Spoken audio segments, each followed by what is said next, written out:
You're watching LR Lakshmi channel. Dear viewers and students, please do like my channel, watch it, share and subscribe. Today's video is from Nutrition, first chapter of biology. This is the third part which we are dealing a continuation class. See, the factors essential for the process of photosynthesis. For the process of photosynthesis, to get carbohydrate, what are the factors which are essential in the process of photosynthesis? Here you have a question of what are the raw materials involved in the photosynthesis process. Let us see the equation. 6CO2 plus 12H2O in the presence of light and chlorophyll, it gives rise to C6H12O6 plus 6H2O plus 6O2. Here, what are the raw materials? Let us see what that means. What are the factors which are needed for the process of photosynthesis? It is the carbon dioxide, water, in the presence of light and chlorophyll. These are the raw materials. What are the end products formed after the photosynthesis process to synthesize to synthesize carbohydrate?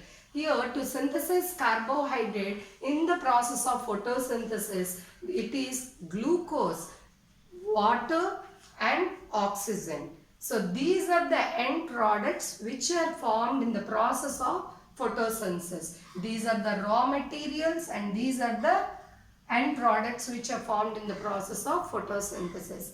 As there was a series of experiments and most of the scientists, it took 300 years to know the factors, to know the truths for the photosynthesis process.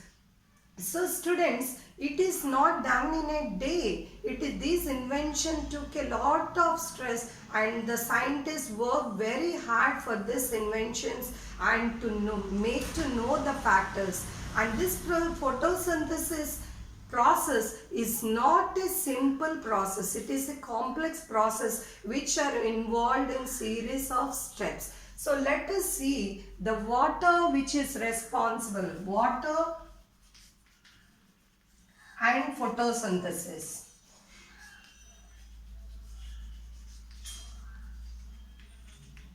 Look to the page number 4, children. Everything is given clearly as the subheadings. Factors essential for process of photosynthesis, and the next one is water and photosynthesis.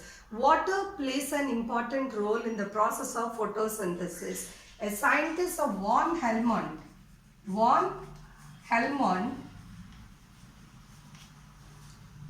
he has done an experiment taking a potted plant. He measured the mass, that means the weight of the plant.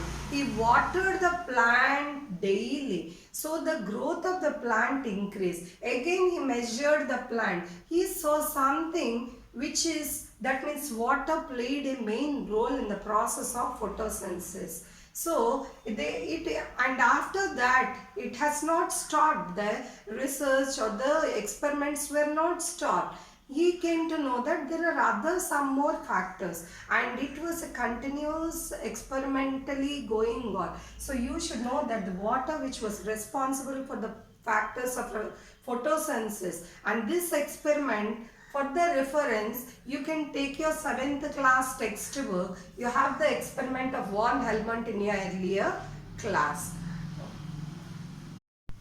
Air in photosynthesis. Air plays a very important role in the process of photosynthesis to synthesize carbohydrate. Here, in this experiment, you will know the importance of air, how it helps in the process of photosynthesis. And it is a milestone experiment which tells in the gradual development of photosynthesis facts which are known to us. Joseph Priestley in 1770 performed several series of experiments which revealed the essential of air and the growth of plant. At that time, photosynthesis was not well known to anyone, and after series of experiments he came to know about, he discovered oxygen in the year of 1774. Joseph Priestley discovered oxygen. You may be asked a question in the examination as who discovered oxygen?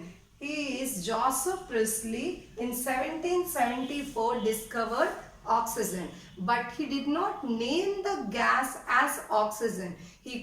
Who coined the name? He discovered oxygen, but the name was given by another scientist. He is Lavoisier. So you may be asked in the examination question as who coined the name oxygen? He is Lavoisier. So the discovery of oxygen is by Joseph Priestley and the name coined is by Lavoisier.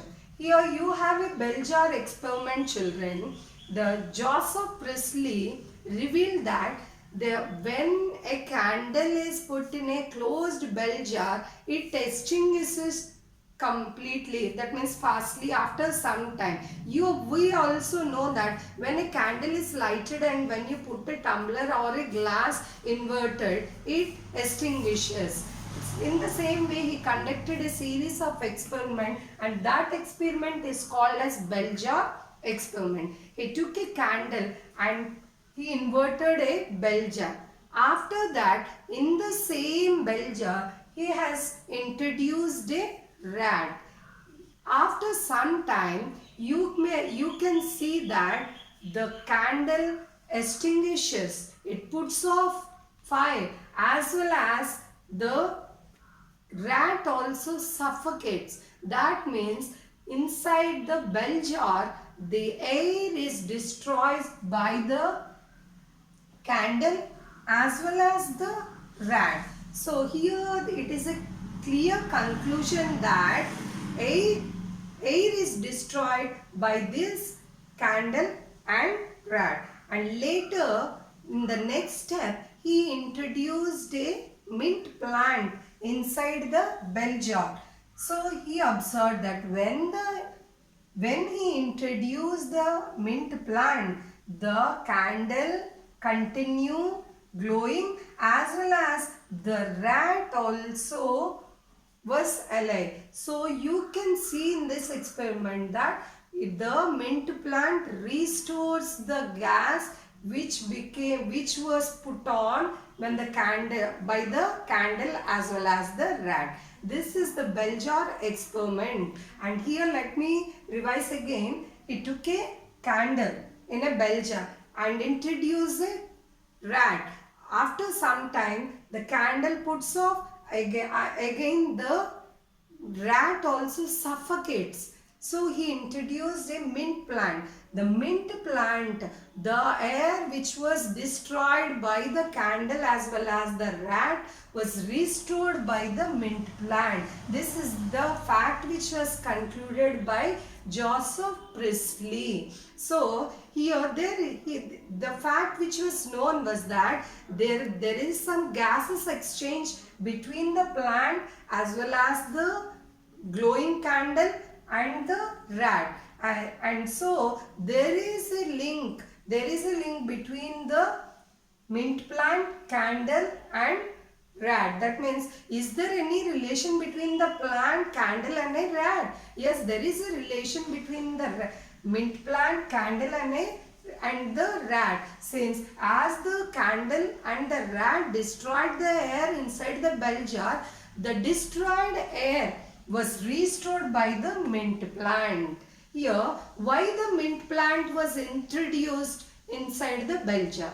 Why the mint plant was introduced? In the page number 5, you have all the questions, and I'm completing the questions as well as the experiment. You can refer. You have to read thoroughly the textbook. Each and everything I have given explanation for that. So, why the mint plant was introduced? The mint plant was introduced to restore the air which was destroyed by the candle and the rat. So, finally the conclusion is that there is the gases exchange. Some gases are exchanged by the plant and the animals. So, what is the gas?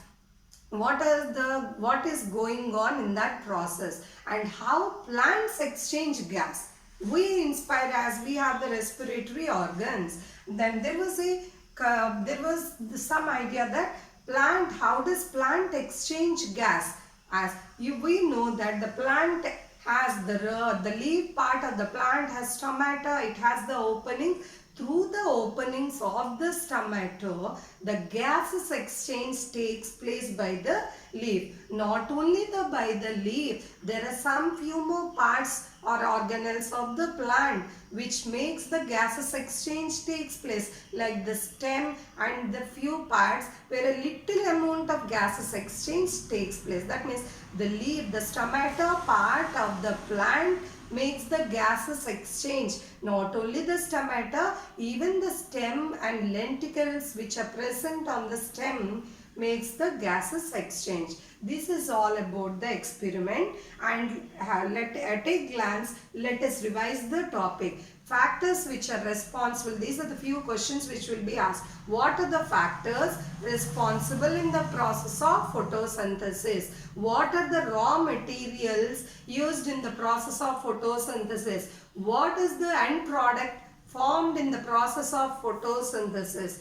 Who discovered oxygen? Who coined the name oxygen?